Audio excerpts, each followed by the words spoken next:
रोली की शादी उसके माँ बाप एक आलसी लड़के से करा देते हैं। चलो, रोली की शादी हुई और हमने गंगा नहाई। और क्या, बेटियां तो होती ही हैं बोझ।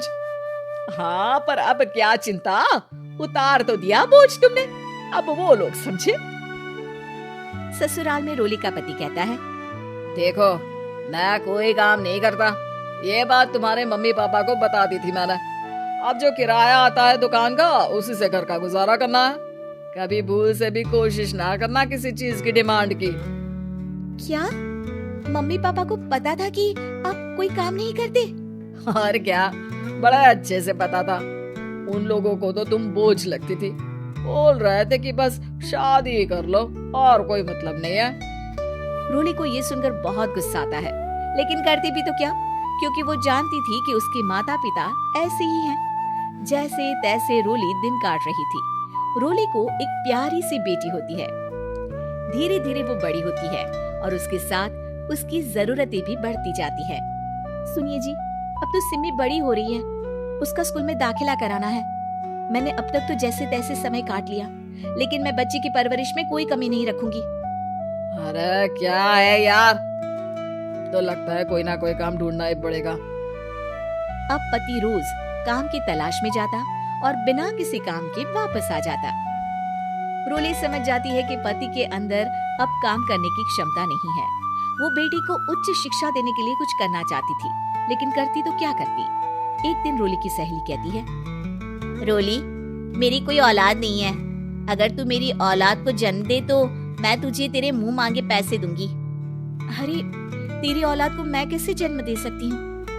सरोगेसी से बच्चा मेरा और वैभव का ही होगा, लेकिन कोख तेरी होगी। ये संभव है रोली। रोली कुछ सोचकर कहती है, मुझे मंजूर है, लेकिन मैं इसका 2 लाख रुपया लूंगी।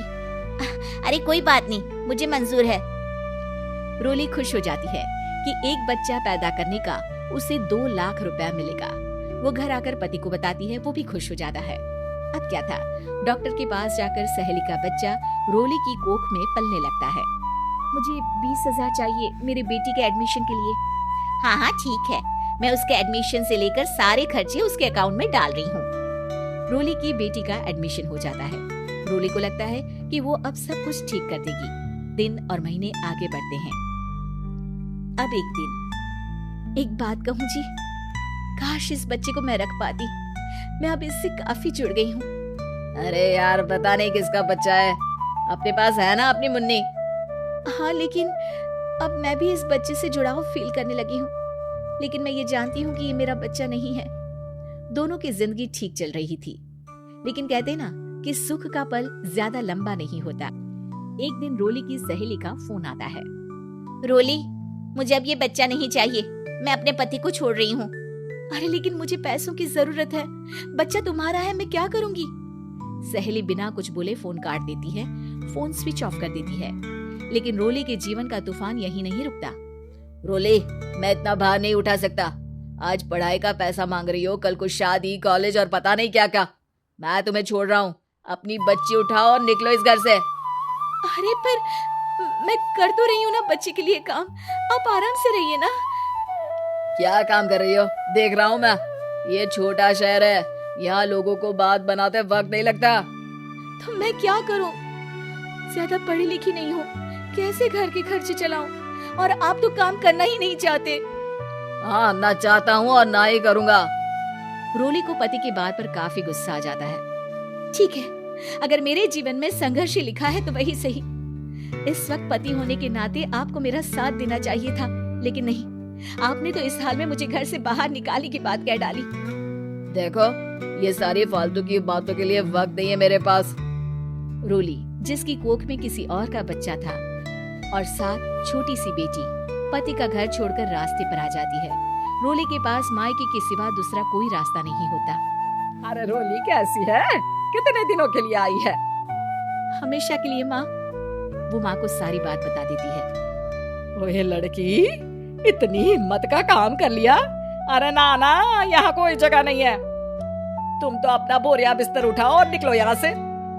रोली के पास अब मायके का रास्ता भी नहीं बचता।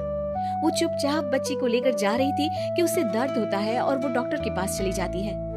और फिर वहां वो एक प्यारे से बेटे को जन्म देती है। कितना प्यारा है, कितने अभागे हैं इसके माँ बाप जो इसके पैदा होने पर भी नहीं है। तभी वहां डॉक्टर आ जाती है। रोली, बच्चे के पिता तुमसे मिलना चाहते हैं। आपका बहुत बहुत शुक्रिया। मैं इस बच्चे को पालूंगा, भले ही इसकी माँ ने इसे छोड़ दिया हो, पर मैं अपनी जिम्मेदारी निभाऊंगा।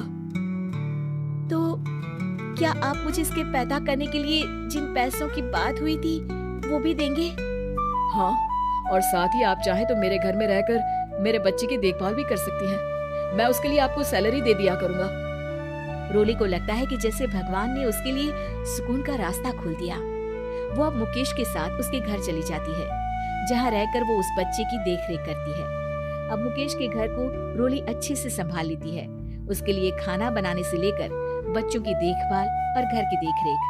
धीरे धीरे मुकेश को रोली से प्यार हो जाता है।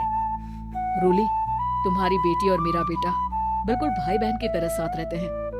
हाँ, आखिर है तो एक ही कोख के बच्चे, अटैचमेंट तो होगा ही ना। रोली, तुमने घर और मुझे दोनों को संभाल लिया। ये तो मेरा काम है। आपने भी तो मुझे छत दी जिससे मैं अपनी बेटी की पढ़ाई और भविष्य के लिए पैसे जोड़ सकूं। रोली, क्या तुम मुझसे शादी करोगी? अब मैं जानता हूँ तुम्हारी भी शादी कुछ खास अच्छी नहीं रही। रोली को मुकेश की बात ठीक लगती है। वो उससे हाँ बोलने की सोच ही रही होती है कि उसके पहले पति का फोन आ जाता है। रोली, मैं बहुत परेशान हूँ, मेरा एक्सीडेंट हो गया है, मैं चाहता हूँ तुम वापस आ जाओ। रोली को पुराने पति की चिंता होने लगती है। वो सोचती है कि वो क्या कर रही थी। हाँ ठीक है, मैं आ रही हूँ।